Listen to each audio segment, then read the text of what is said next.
Next time. We've been in the letters of John now for many, many weeks. And we started in 1 John chapter 1, verse 1, and we have come all the way through 3 John, and today we're looking at verses 11 through 15 together. So we have come this whole journey together, and it is an exciting place to be. It is bittersweet, but it is sweet because the Word of God is always good, and I'm looking forward to the text for this morning. So I want to invite you, if you would, please turn with me to 3 John, and we're going to look specifically at verses 11 through 15 this morning. So let's just begin by looking at that text, okay? Beloved, do not imitate evil, but imitate good. Whoever does good is from God. Whoever does evil has not seen God. Demetrius has received a good testimony from everyone and from the truth itself. We also add our testimony, and you know that our testimony is true. I had much to write to you, but I would rather not write with pen and ink. I hope to see you soon, and we'll talk face to face. Peace be to you. The friends greet you. Greet the friends, each by name.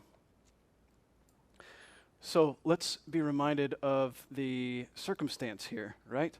Because this doesn't appear out of context, but very much within a context. You can probably pick up on that if you haven't been with us. You know that there's a context here. For example, he's writing to a particular person, and there's guys, Demetrius. We don't know who Demetrius is. What is this all about? Well, just remember that 3 John is a letter written by the Apostle John to a man named Gaius. Gaius belonged to a church in Asia Minor, and he was in need of some encouragement. This is at the end of the 1st century, somewhere between the year 90 and 100. So this is a letter by the Apostle John, and he's writing to Gaius because of a particular circumstance. There's something going on that Gaius needed to be aware of, and the Apostle John wanted him to know. Now, it is most likely the case that this man Demetrius that we were just introduced to is the one who literally was carrying the physical letter in his hand. Probably didn't come in an envelope like this. Okay, he was delivering a letter written by the Apostle John, and he arrives where? At Gaius' doorstep.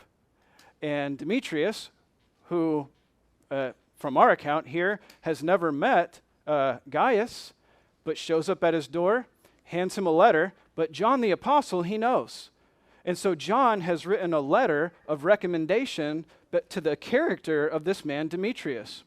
Now, what was happening there? Why was this letter of recommendation needed? And why was Demetrius at the doorstep of Gaius? Well, people would travel by foot and they would need some place to stay. It was very different than the world we live in. So staying with someone was very necessary. Okay, so they needed somewhere to stay. They were believers. Believers should welcome in believers, and that's what they were calling hospitality at the time. And so welcome them in, give them a place to stay. And as we read from another historical account, that it was most likely 2 to 3 days that they would allow someone to stay with them, right? So this man, and potentially others with him, it seems, arrive at the doorstep of Gaius. Gaius knows the Apostle John. The Apostle John wants Gaius to know it's a good thing to welcome in these brothers that they are. Welcome them in, let them stay, and treat them as you would treat me. This is good. Now, why did he need to be told this? Because he was being told by another person to reject them. He was being told by another person, do not welcome them in. Do not give them any greeting. This man's name was Diotrephes, and you can find him earlier in the text. Diotrephes was saying, do not welcome them in. We don't like the Apostle John. We don't like what John has to say. Get rid of them. Now, Gaius was, from what we can understand here, a member of Diotrephes' church. And Diotrephes was a leader in the church. This is a bad circumstance. This is a real bad circumstance. A leader of the church is saying, reject John the Apostle and all those who are his friends. And Gaius is saying, I'm stuck. What do I do? So John writes a letter, and he says, follow me. We are the friends, and your true friends are greeting you. Know who your true friends are. And so, that brings us here to our text this morning. Diotrephes is wanting to kick people out of the church for inviting in friends of John the Apostle. And then he writes to Gaius, "Beloved, do not imitate this evil, but instead imitate good. Whoever does good is from God. Whoever does evil has not seen God." So let's just look at those couple of verses.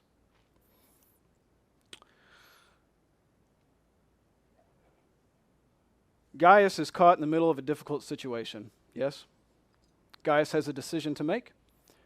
Who do I follow? Who's doing the right thing here? Diotrephes, who is a leader in my church, says to do this. The Apostle John says to do this. And Demetrius is at my doorstep. Do I let him in and get kicked out of my church? Or do I let him go? I'm in a difficult situation here, but I have to make a decision. There's no option that allows him to not make a decision. Do you see it? That's very important. There is no option for him to do nothing. He must do something. A decision must be made.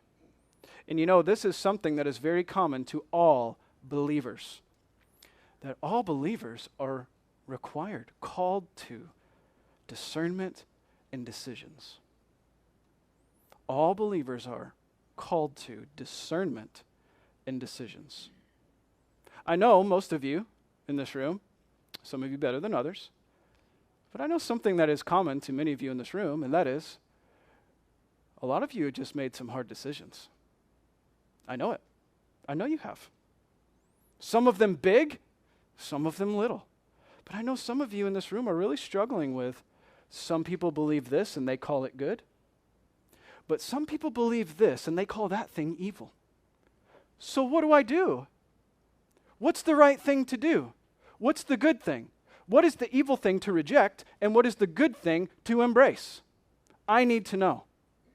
Have you felt yourself in this situation? I'm not sure what the right thing to do here is.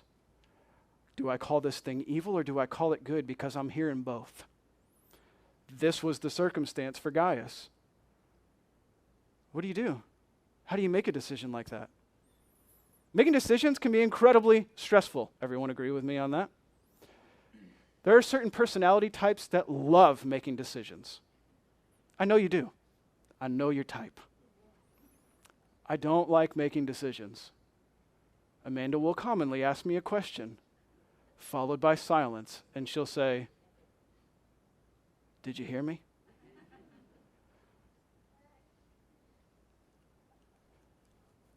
I need to think about that. Just making decisions can be hard, because what do we not want to do? We don't want to act impulsively, correct? We don't want to ignore the situation, correct? And we don't want to overthink it and then never arrive at a decision, correct? How do we as believers make faithful decisions? Gaius had to make a decision here. I'd like to, just as we're beginning this text and as we're trying to wrap our minds around this concept here, I want to take you to another text that we're going to look at, and we're going to come back to this and explore it a little further, okay? So if you would, turn with me to Romans chapter 14 for a few moments. Romans chapter 14. And we're going to begin in verse 5.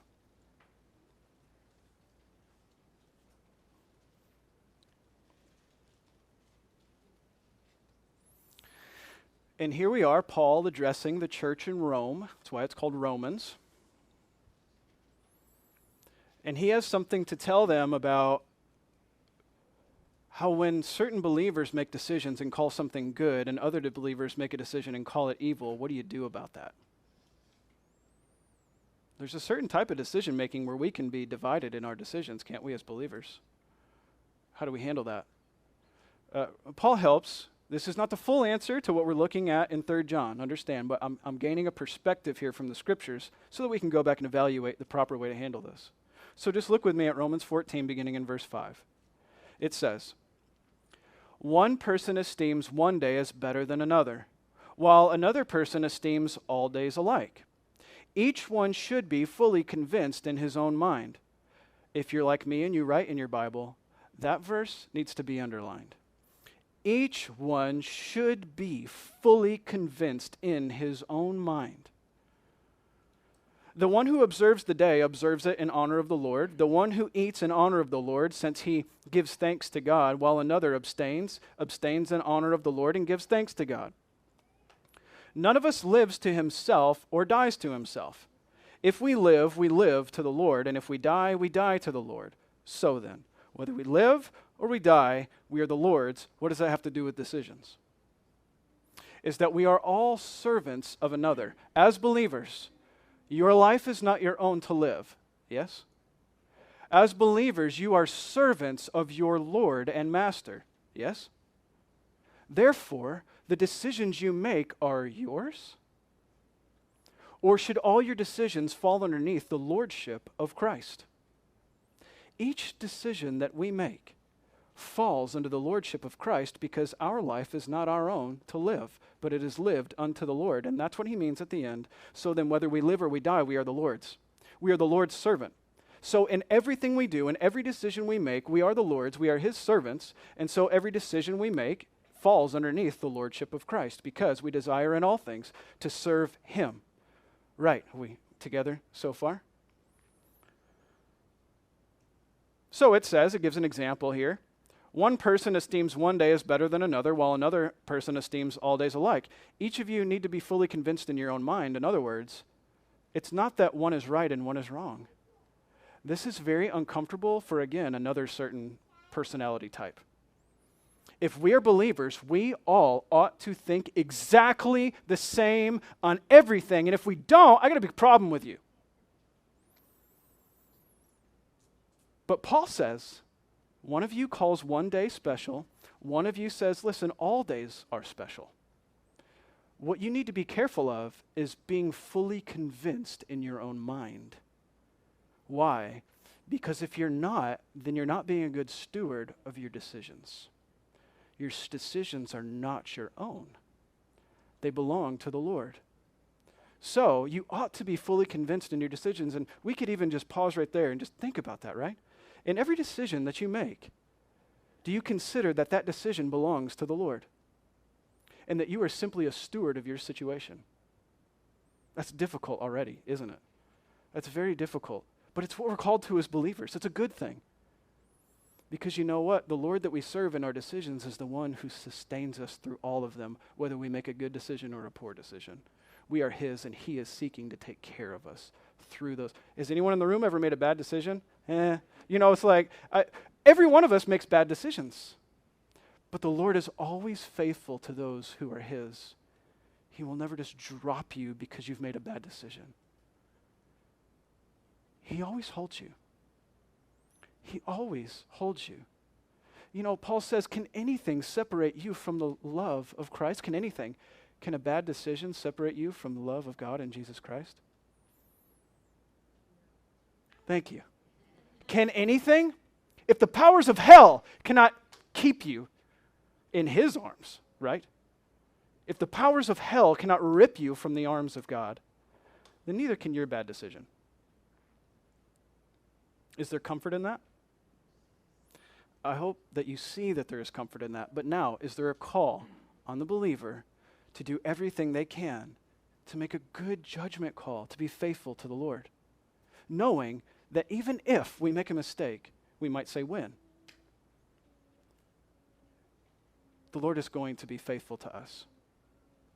So, somebody calls one day special and says to all believers, hey, all believers need to call this day special. You say, well, I'm not convinced of that. And so for me to do that would be unfaithful to the Lord because I do not call that. I don't see that. So if you're calling me to do that without being fully convinced about it, I can't go there with you. Do you understand that concept? Have you felt that pull from someone else before, though? Now, you have to understand that there's a certain type of issues being handled here. But before we get to that, because that's leading us back to the text in 3 John, believers are not called to mindless, convictionless thoughts and behaviors. Believers are not called to mindless, convictionless thoughts and behaviors. If you decide that a certain thing honors the Lord, you should be fully convinced in your mind that it honors the Lord. Or if you believe that something does not honor the Lord, you ought to be fully convinced that it does not honor the Lord. Now tell me, in all the things that you're convicted about, are you that way because you've been fully convinced in your mind, or simply because you're imitating something that you've seen before? Imitating a thought that someone else has. Tell you how that plays out.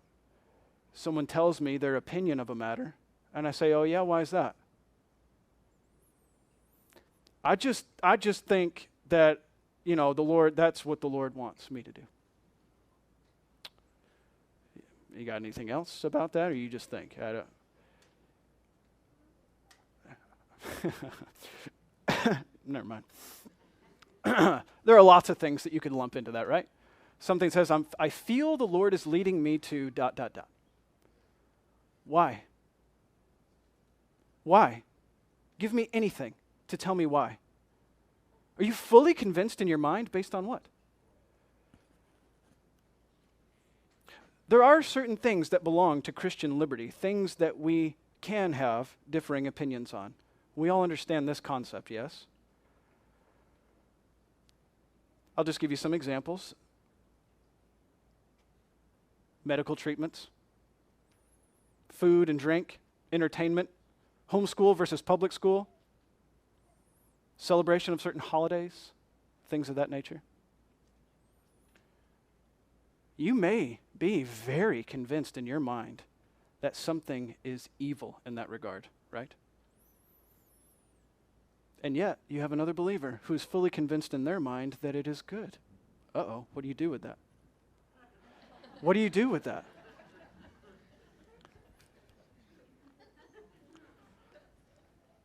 How should we behave toward each other in such a circumstance? Just go up in the text to in Romans chapter 14, just a couple of verses there, and then we're going to go back to 3 John, okay? So just a couple of verses. Romans 14, beginning in verse 1. As for the one who is weak in faith, welcome him, but don't quarrel over opinions. One person believes that he can eat anything, while another person only eats vegetables. That's a real thing there, isn't it? Let not the one who eats despise the one who abstains, as long as you are fully convinced in your own mind that this is a faithful thing unto the Lord. And you have reason for being convinced. You know that to be convinced takes information, right? And here's what he says. Don't pass judgment on the one who eats, for God has welcomed him. God has welcomed him. Well, God might have welcomed him, but I don't, is ultimately what we're saying. Who are you to pass judgment on the servant of another? It is before his own master that he stands and falls, and he will be upheld, for the Lord is able to make him stand. That's good, isn't it? This is all about believers caught in making a decision. What do we do? How do we handle ourselves? Well, one thing we take with us into that process is this, knowing that there is such a thing as Christian liberty. There is such a thing as Christian liberty. Now, that being said, is that what was going on in 3 John? Let's look at it. Do not imitate evil, but imitate good. Now, what we know about John is what? John speaks in it. He uses what we call a strict dualism. So just taking two polar opposites and contrasting them, right? Good, evil, black, white. Children of God, children of Satan, right? That's his wording. Children of light, children of darkness. So this is how John speaks in strict dualistic terms. And how has he done it again? Good, evil, black, white. There are things that are good and there are things that are evil, so the things in the middle is not what he's addressing. I just wanted to make that point so we all know what we're talking about here. John is not talking about those things caught in the gray area that we can disagree about, but agree that we disagree. No, there is something else entirely that we must all agree on, the thing that is good and the thing that is evil in this regard. You see, there are things that are black and white. There are things that we must agree upon, and there are things worth the battle of helping other believers be convinced that that thing is evil. Do you understand that?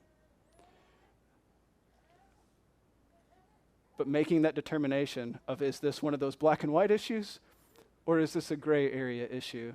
Sometimes that's difficult. Can we all agree on that, to determine, is this a make it or break it concept, or is this caught in the gray area? Sometimes that takes some real thought. And you know what? I wish, and we're going to see here in a second, I wish there was just a comprehensive list of all the things for all time that are good and all the things for all time that are evil. And we just go back and reference the list. Is that good? Is it good to watch Game of Thrones? Well, let me see here. G for Game of Thrones. It says no. So,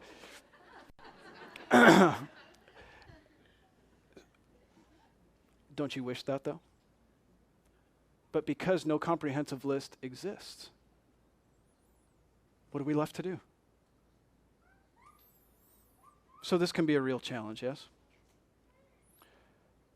Our decisions will differ from other believers at times, but we must all act according to our conscience without passing judgment on another.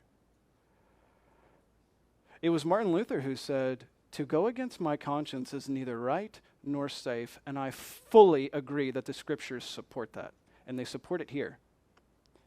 To go against my conscience is neither right nor safe, and that was what? When they piled all his books up in front of him and said, "Recant," I can't. My conscience won't let me. You're making me say that what I've written is evil. I call it good, and I'm fully convinced, do not force me to go beyond my conscience. I won't. It's not safe. It's not good. Now, how well developed is your conscience? That is the heart of the question. Do you have a well-developed Christian, biblically informed conscience? James 4:17, a good reference. Whoever knows the right thing to do and fails to do it, to him it is sin. If you know and you're convinced in your conscience, which has been informed by the scriptures, which has been contemplated through prayer, and you know the right thing to do, but you don't do it, to you, that thing is sin. So that's very interesting, because that means that you could do something or not do something and it be sinful, but for me to either do or not do it, and it's not sinful for me. Do you see it? Our lives are very unique, and yet we share something very much in common. It is a source for an informed conscience. So good and evil. This is in regard to things that are strictly forbidden in Scripture, either explicitly or implicitly. John is relating this to primary, clear examples of evil. And so what that tells us is, if we are not to imitate evil, but to imitate good, what do we need to know? What is evil and what is good? So that we might know not to imitate it, right? I mean, that's really plain, isn't it? I'm probably saying something that's maybe too plain. But if we are to imitate good, we have to know what things are good. And if we are to reject the imitation of what is evil, we have to know what is evil. How do we know? One more reference, and then we're going to kind of walk through the rest of the text, okay? But just another reference that I really need to make on this issue is Hebrews chapter 5. And if you would just look at verses 11 through 14 with me. Hebrews 5, verses 11 through 14.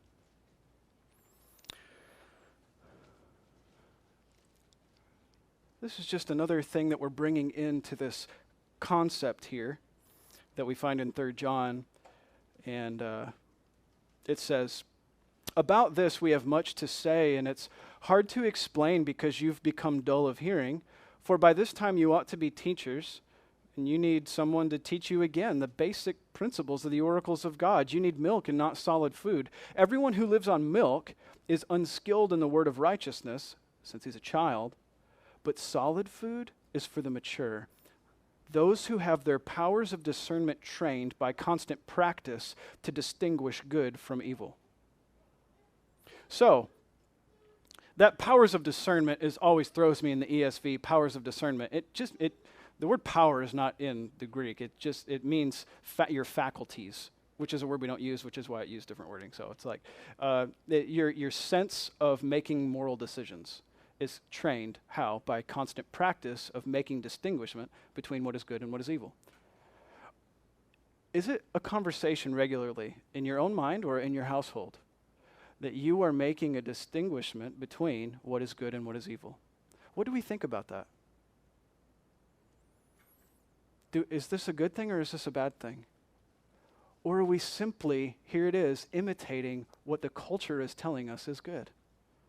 We see other people do it. We see even other people who call themselves believers, and we see them doing it.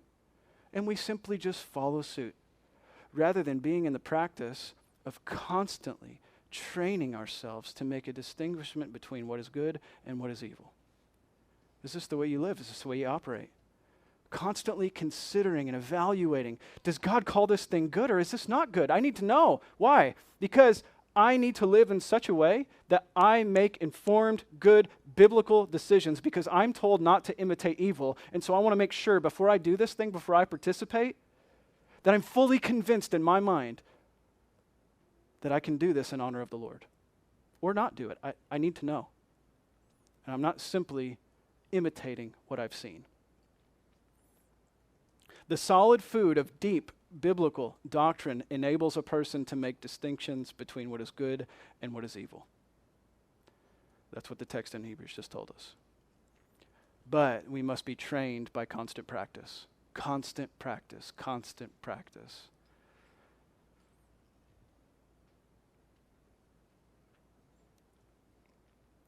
I did have another reference here, but I'm just going to tell you the reference, and you can go look at this one on your own, okay? If you want to look at another one that really helps here, 1 Timothy 4, verses 11 through 16. Just take a look at that one as well. It's another really helpful passage talking about how biblical teaching helps us in all of these areas. This is what we need. But there is a standard that we must adhere to. Sometimes it's difficult. So, Paul and John both stress the importance of imitation. See, it doesn't say don't imitate evil, just be who you are. No, it says imitate good. You see, so there's a negative side to this, don't do that, but then there's a positive side. Imitate good. Don't imitate evil, do imitate good. Examples are good for us to imitate, and seeking out good examples to imitate is good. Is good. Don't imitate evil, but imitate good. How do we know if something is worthy of imitation? So for Gaius, he sees two options set before him, yes? Two possibilities to imitate, two groups of people. Which one do I follow? Just a couple of references here. These are really brief, but it's just on imitation. 1 Corinthians 11:1, be imitators of me as I am of Christ. Paul calling other believers to replicate him in the decisions that he makes, in his character and what he's doing. Or Philippians 3:17, brothers, join in imitating me. Keep your eyes on those who walk according to the example you have in us. Where should you be looking? What things should you be looking at to imitate? Other believers who have a good example. But that requires for us to constantly be thinking and making distinctions between those things that are good and evil. Do you see it? You see it again, 2 Thessalonians 3, Hebrews 6, Hebrews 13. It's over and over. The scriptures continue to tell us, find good examples and imitate them so far as they are imitating Christ, which still calls for you to be actively thinking about it, right? Never ever are we to blindly or mindlessly or convictionlessly, which I don't think is a word, but you understand what I mean, to just do it. We all have to agree that the American culture more so leans to blind behavior. Just do what everybody else is doing already. Don't think about it. Just do it. Just do it. That is not what the Christian is called to. The Christian is called to act in an informed way. And we ought to create a community of those that we can surround ourselves with and look to, right? I know many of you recently, there's some new additions to the church, but we're all going through different things in different stages of life. And have you sought out good examples of marriage, good example of raising your kids, or good example of how to relate to unbelievers in my workplace, or how to be at school with professors who aren't believers, things like this. And we look to other people in our community and we say, how do I do that? How have you done that faithfully? Because I want a good example to imitate. So I would just encourage you, are you setting yourself up as a good example for others to imitate? Are people coming to you and saying, I find you a faithful person. I see you doing that. How did you do that? Because I want to be faithful like you in that. How can you help me with that? If no one has ever come to you and asked you, you might want to consider why. The other thing being, have you ever sought out people? You might have to ask why. Maybe there's some pride issues there. That we're not going to other people to seek how to do things well. But we should, right? Because examples are good. We become imitators of those that we see as good models, and we need to be sure that we have the right models set before us, right? Whoever does good is from God, but whoever does evil has not seen God. We're moving on in 3 John. I know it's been a while. We spent a little bit of time there. We're moving on in 3 John now. Whoever does good is from God, but whoever does evil has not seen God. So there he is making that clear distinction again between there are people who belong to God, there are people who do not belong to God. I thought immediately of Jesus when he's speaking to the scribes and the Pharisees. And do you remember how he talked to them? Were they good examples to follow? Were they setting themselves up as good examples? And they were saying to everybody, be like us. Do what we're doing. Believe what we believe. Be just like us. And what did Jesus say to them?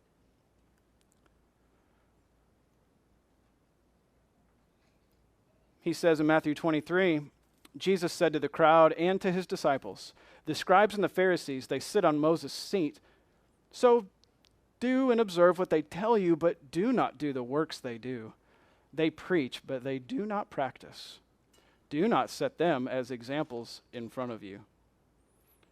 And he then goes on to give the 7 woes to the scribes and Pharisees, which you may or may not know.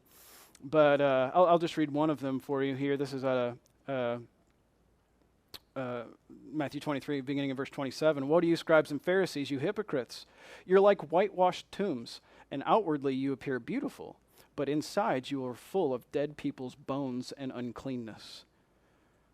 So you also outwardly appear righteous to others, but within you are full of hypocrisy and lawlessness.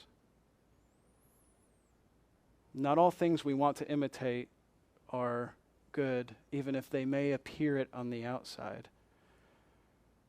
And Jesus was warning his disciples of this, wasn't he? So be careful who and what you're imitating. But we come to the decision here in verse 12. Demetrius has received a good testimony from everyone and from the truth itself, and we're adding our testimony, and you know that our testimony is true. This is pretty self-explanatory here, isn't it? John is giving his stamp of approval on Demetrius and his company. He's saying, now is decision time. What are you going to do? Demetrius has received a good testimony from everyone. What bad do you have to say about this guy? Why are you not welcoming him into your home? You have no reason. You have every reason to welcome this guy into your home. Now, what are you going to do? You can't run away from it. Demetrius, again, is at your doorstep. So what are you going to do? I don't know if you've ever, as a believer, found yourself in this circumstance, but you've been not making a decision about something and not making a decision about something, and all of a sudden it's decision time. And you have to make a decision. Don't just follow your impulse in the moment. Don't give in to that, but think through it and seek out other examples to help you. You do know that belonging to a community of believers means you're not alone. Let's consult one another. Is there wisdom in an abundance of counselors? Yes, Proverbs tells us that, doesn't it? Seek out counsel, right? This is a good thing for us. Many times, though, our decisions are going to put us in difficult, uncomfortable, dangerous, and humiliating circumstances. Have you ever found that to be true? You have a decision dangling in front of you, and if I make this decision, and I kind of know what the right thing to do here is, but if I do it, it's going to be humiliating, or it's going to be dangerous. But to him who knows the right thing to do and does not do it, to him, it is sin. There are big decisions to be made. There are small decisions to be made. But if you're convinced in your mind that you know what the scriptures have to say about this and you're refusing to do it because you don't want the consequences, what is that saying about you? What is that saying about your level of faithfulness to the Lord and to the scriptures? Just remember 1 Corinthians 1:18. You know it, but let me read it for you. The word of the cross is folly, foolishness to those who are perishing. But to us who are being saved, it's the power of God. You got to remember that the world is going to see you as crazy. If you are being a faithful believer, the world thinks you're crazy. Embrace it. Okay? There is no sense in us trying to hide that. In fact, if we're speaking in terms of light, no one takes a light and put it under a bush, right? You don't do that. You let your light shine before others. Let them see what they call foolishness. Let them see the decisions you make. Let them see that you want to be faithful to the Lord. Let them see that your decisions are not your own. Let them see. And if the foolish people want to call you foolish, then let them be. John 15, if the world hates you, it hated me before it hated you.